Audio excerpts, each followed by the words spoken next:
Hello, YouTube. It's G-Man5338, your streetwise professor, hitting you up with another mental health moment. What are we going to talk about today?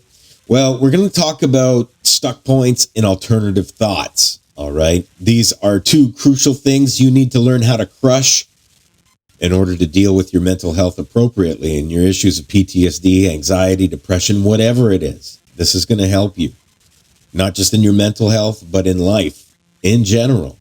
So stay tuned. Let's check it out. When the loving is gone, kill was a government song. Sing along. It's just my brothers in arms. Gotta stick together. Well, YouTube, it's been a big week for me. This week saw me returning to work. That's right. I opened up the tattoo studio again, and I dropped this awesome piece. It was a raven that I did for somebody who was on the ward with me when I was on Shutter Island. He's a great guy. He's a paramedic out of the London area, I believe, Stratford. But yeah, just a great guy. And I had a blast yesterday working on this piece. It was a great bit of therapy for me. So in the future, I like to drop videos of me doing tattoos. So this week, I'm actually going to drop a tattoo video, maybe two of them. So stay tuned for that. Anyways, it's time for us to get on to the mental health moment. What we're going to talk about are stuck points and alternative thoughts. Now, the reason why I want to talk about these together is because they go together. But I'm not going to talk any more about it. I don't want to convolute this. Let's get on to stuck points, okay? A stuck point is an idea or a thought that you have that sticks with you, basically. It's something that you can't get rid of, and it causes you to form habits. And those habits will turn into instinct over time.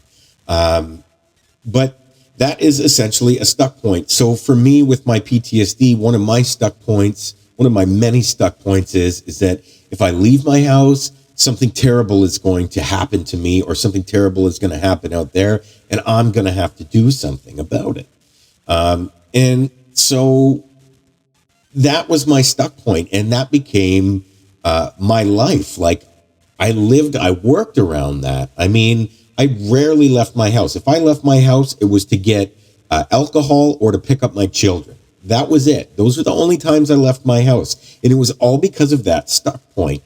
Now, through therapy, while I was on the nut farm at Shutter Island there, I displayed that same behavior. I wouldn't leave my room. I wouldn't leave the ward, all because of this stuck point. All right. Now, what I ended up telling myself was that every time I go to the outside world, okay, it's like pulling the handle on a slot machine, because every time you pull the handle on a slot machine, the odds remain the same that you'll win. No matter how many times you pull that handle, no matter when it just paid out, it doesn't matter. It doesn't change the odds of you winning. Okay. And in my case, it doesn't change the odds of me encountering some sort of trauma or some sort of serious experience outside of my home. Every time I leave the house, it's going to remain the same, because along with that stuck point I had, I used to think too that, every time I leave the house and nothing happens, the more likely it is the next time I leave that something is going to happen. And that really held me down. That was ruining my life, basically. Just one of the ways that PTSD was doing so. And so what I learned to do was this thing called alternative thoughts. All right. So you look at your stuck point and you try to figure a way to beat it, a different way of looking at it. Something in juxtaposition of that thought. And so that's where I drew on the arm of the slot machine. That's where that comes into play. That's an alternative thought. And so what you do is, over time, whenever you encounter this stuck point, so anytime that I encounter that belief that something like this is going to happen, and usually when that happens, when I'm realizing that, I'm in a moment of ambivalence, all right?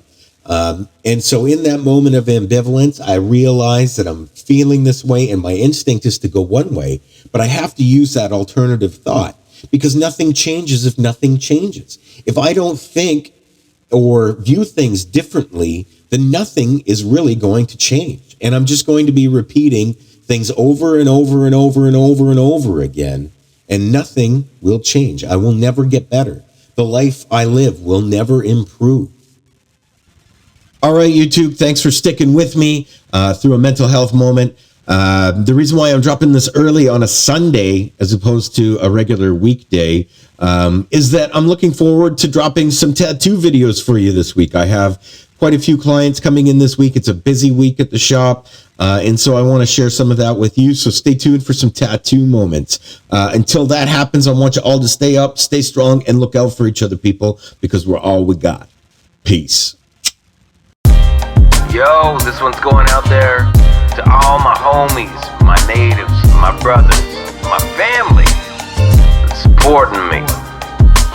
Those that are overseas, those that are on lockdown, and those that are free. We still living when the loving is gone. Kill, kill was a government song. Sing along, it's just my brothers in arms. Gotta stick together.